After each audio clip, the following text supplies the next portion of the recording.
बिस्मिल्लाहिर्रहमानिर्रहीम। अस्सलाम वालेकुम नाज़रीन, उम्मीद है आप सब लोग खैरियत से होंगे।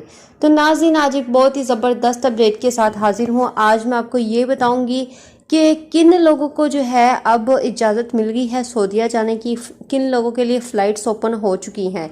वैसे तो फ़्लाइट जो है वो बंद है, लेकिन कुछ लोगों के लिए जो है फ़्लाइट्स ओपन हो चुकी हैं।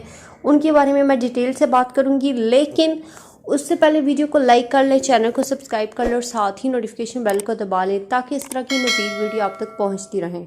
नाज़रीन, चलिए वीडियो का आगाज़ करते हैं। तो सबसे पहले मैं आपको बताऊं कि जैसे कि आपको पता है, इंटरनेशनल फ़्लाइट्स, तमाम इंटरनेशनल फ़्लाइट्स बंद थी, बल्कि अभी भी बंद ही हैं इंटरनेशनल फ़्लाइट्स।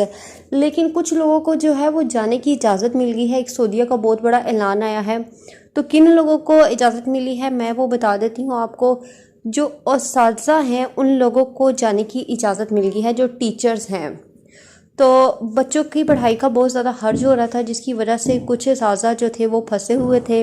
गैर मुल्की बहुत सारे मुल्कों में जो है वो फंस चुके थे, सऊदीया से ये हुए थे। अब वो वापस आ रहे हैं सऊदी अरबिया जो है वो उनको वापस बुला रहा है ताकि बच्चों का हर्ज ना हो। वबाई मर्ज़ की वजह से पहले ही बहुत ज़्यादा हर्ज हो चुका है।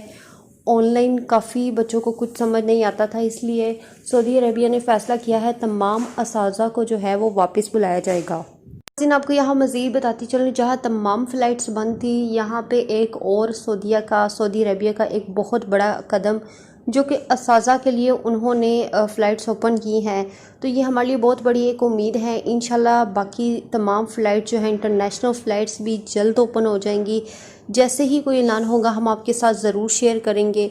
तो सबसे पहले वीडियो को लाइक कर लें, चैनल को आपने सब्सक्राइब करना है, साथ ही नोटिफिकेशन बेल को भी दबा लें ताकि इस तरह की मज़ीद वीडियो आप तक पहुँचती रहें।